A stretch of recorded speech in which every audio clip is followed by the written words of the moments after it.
बिस्मिल्लाहिर्रहमानिर्रहीम। अस्सलामु अलैकुम वरहमतुल्लाहि वबरकातुहू।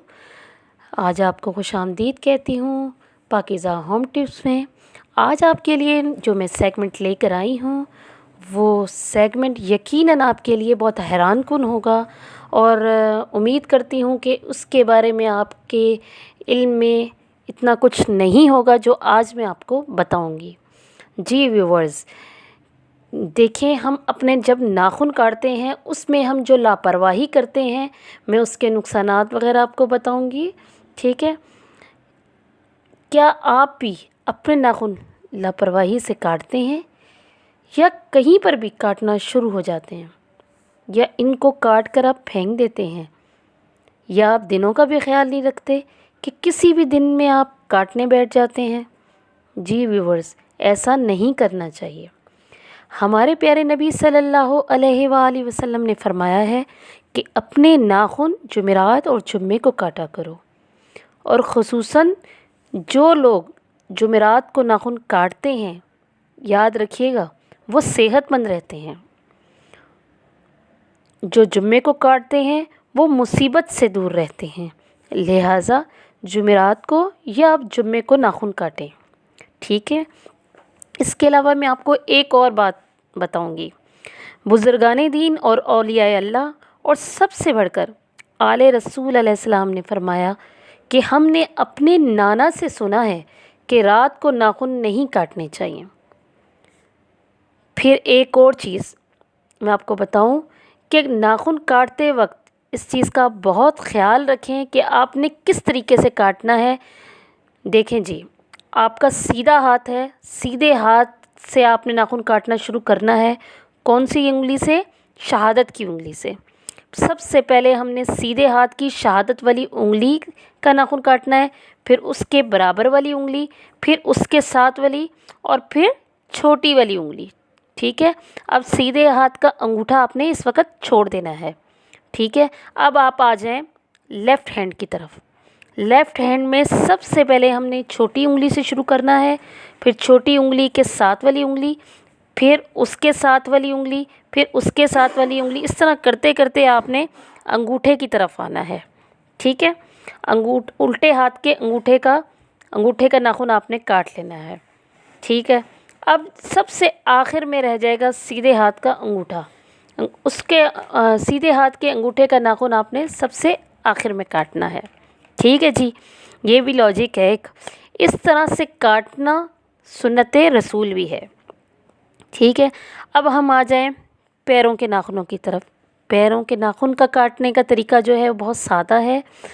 सबसे पहले आपने क्या करना है, सीधे पैर की छोटी उंगली से शुरू करना है। ठीक है, सीधे पैर की छोटी उंगली से शुरू करके आपने अंगूठे की तरफ आना है।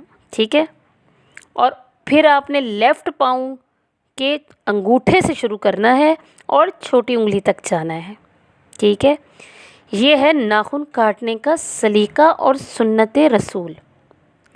ये जो मैंने ये आज सेगमेंट किया है व्यूवर्स, एक तो आपको सुन्नते रसूल का बताना था मुझे कि ये सुन्नत क्या है नाखूनों के बारे में, ये आपको बताना था। और जो दूसरी बात मैंने आपको ये बतानी थी कि मैंने अपने बुज़ुर्गों से सुना है, उन्होंने अपने बड़ों से सुना है, उन्होंने फिर आगे से सुना है।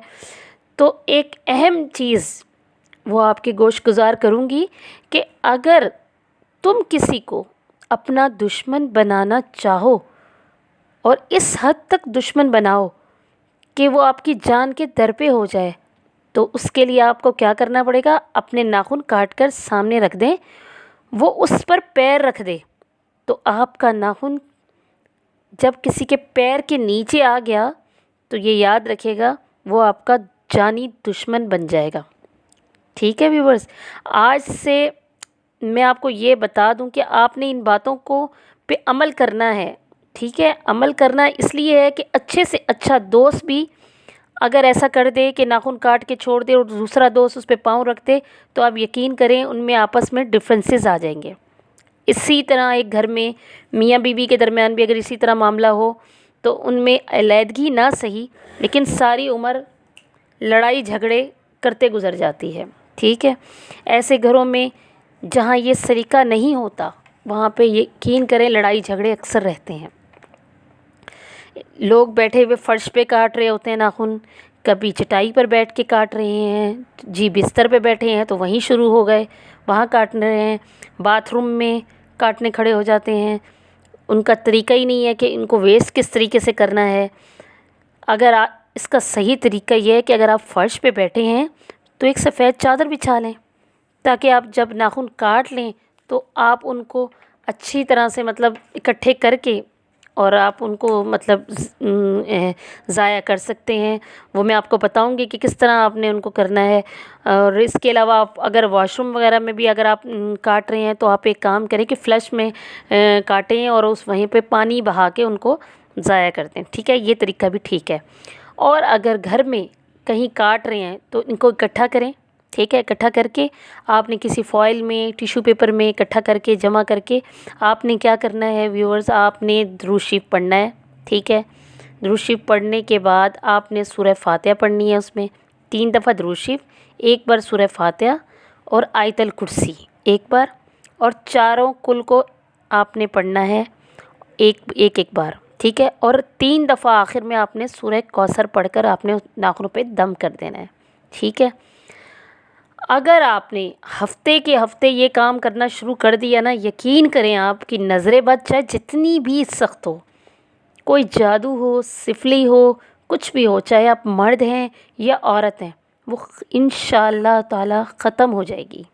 इस पर आप यकीन रखें कि वो ख़त्म हो जाएगी। आपको अंदाज़ा ही नहीं है कि एक ये अमल इस तरह से करने से आप कितनी मुसीबतों से बच सकते हैं। आपको मैं एक बात बताऊं कि जो जादू करने वाले हैं, जो सिफली करने वाले हैं, ये सब कुछ करने के लिए इन लोगों को अगर आपके नाखून, कपड़े या बाल आराम से अगर मिल जाएं तो ये आराम से या नाखून जादू वगैरह आपके ऊपर आसानी से हो सकता है। इनका इस्तेमाल आप जब भी करें, आप ये याद रखें बहुत तरीके से करें, और इनको वेस्ट भी करें तो बहुत तरीके से करें, ठीक है। आपने अब नाखूनों को, मैं आपको नाखूनों के बारे में बता रही थी कि आपने इनको इकट्ठा करना है और ये सब कुछ पढ़ के आपने दम करना है। फिर आपने क्या करना है, या तो इन्हें जला दें या फ्लश में बहा दें, पानी डाल दें, या फिर आप मिट्टी में दबा दें। अगर आप इस तरीके को समझ लेंगे तो आप एक बहुत बड़े फितने से बच सकते हैं। जी व्यूअर्स, मुझे उम्मीद है कि आपको मेरी बात अच्छे से समझ आ गई होगी। फिर भी अगर आपको कोई बात मेरी समझ में ना आए तो आप कमेंट्स बॉक्स में मुझसे पूछ सकते हैं। उम्मीद करती हूँ आज आपको मेरी ये वीडियो पसंद आई होगी, ठीक है। लाइक और शेयर करना ना भूलिएगा। अपनी दुआओं में याद रखिएगा। अल्लाह हाफ़िज़।